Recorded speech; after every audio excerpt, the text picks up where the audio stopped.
Well, we are going to be looking at some changes this week. A bit of a temperature roller coaster, and we had some cloud cover streaming through the skies over the past 3 hours. This view from Sandia Peak looking down at the city, and you can see the clouds are starting to thicken back up again. And this is going to be the trend throughout the rest of the day, where we get a little bit of a break in the clouds, and then they start to thicken up again, and then we'll get another break going after that. So we will see that mix of sun and clouds throughout the day. Precip, it's going to be hard to come by, not only in Albuquerque, but across the rest of the state. 46 degrees, the current temperature with variable wind at 3 miles per hour. Temperatures have really dropped behind our cold front, especially across the eastern portion of the state, where we are 30 to 35 degrees cooler than this time yesterday. We're at 23 in Las Vegas, 21 in Clayton, 26 in Tucumcari, 33 in Roswell, 35 in Carlsbad. It is colder in the southeastern corner of the state than it is in southern Colorado, where we're currently in the 40s. And again, we're looking at some of the warmer temperatures across the southwestern portion of the state, where we're in the 50s now. And we are looking at a little bit of wind, especially across the northeast.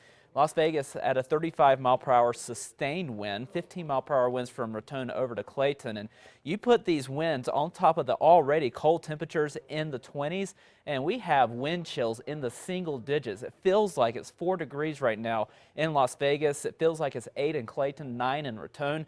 And again, we're going to be dealing with quite a bit of this chilly air and the wind across the northeastern corner of the state throughout the rest of the day. The good news is if you're not a fan of the cold weather, just wait until we get into later in the week as temperatures start to warm back up. But for today, you have to deal with the cold weather. We're dealing with a weather disturbance that's going to be pushing through the southern portion of the state throughout the rest of the afternoon. And still, we could see a little bit of light shower activity with this weather disturbance, especially across the southern and eastern portions of the state. But precip's going to be hard to come by for this afternoon. The bigger story is definitely going to be the colder air across the east, the winds across the east, and maybe even some breezy conditions in the metro from time to time. But wind, not really a huge deal in the central and western portions of the state. We stay on the cool side tomorrow. Then Wednesday into Thursday, we start to warm temperatures up. In fact, we're going to be warmer than we've seen over the past 2 or 3 months. Some of the numbers that we're going to be seeing by the end of the week we haven't touched since the fall, and then by the weekend we start to cool those temperatures back down again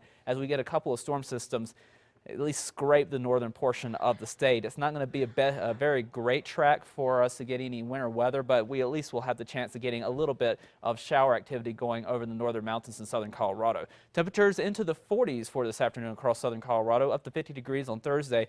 Then that chance at a few snow showers toward the end of the week and the weekend. Over the northwest, sunny skies, highs in the low 50s. We're in the mid 50s by Thursday, then a chance at a shower or two Saturday into Sunday. Over the southwest, some showers will be possible this afternoon, but again, it's going to be hard to come by to get any shower activity throughout the day. Highs in the upper 50s to around 60 degrees. We warm to the upper 60s by the end of the week. Could grab another shower on Saturday. Over the southeast, only the 30s and 40s for this afternoon. Spot shower possible. By the end of the week, we are making a run for 80 degrees in Roswell before we start to pull those temperatures back over the weekend. Over the northeast, 20s and 30s for this afternoon at best, with a chance that maybe a couple of spot snow showers, no more than a few flakes flying through the sky. Low 60s by Thursday. Over the northern mountains, partly sunny skies, highs in the 30s and 40s. Mid 50s by Thursday and Friday before cooling things down and having a chance at showers over the weekend. East mountains, mid 40s this afternoon in the metro. We'll see highs in the low to mid 50s. And we will continue to warm temperatures up. Once we get past tomorrow, we are up to the low 60s for highs by Thursday. Then we start to cool things back off over the weekend. Okay, thanks, John.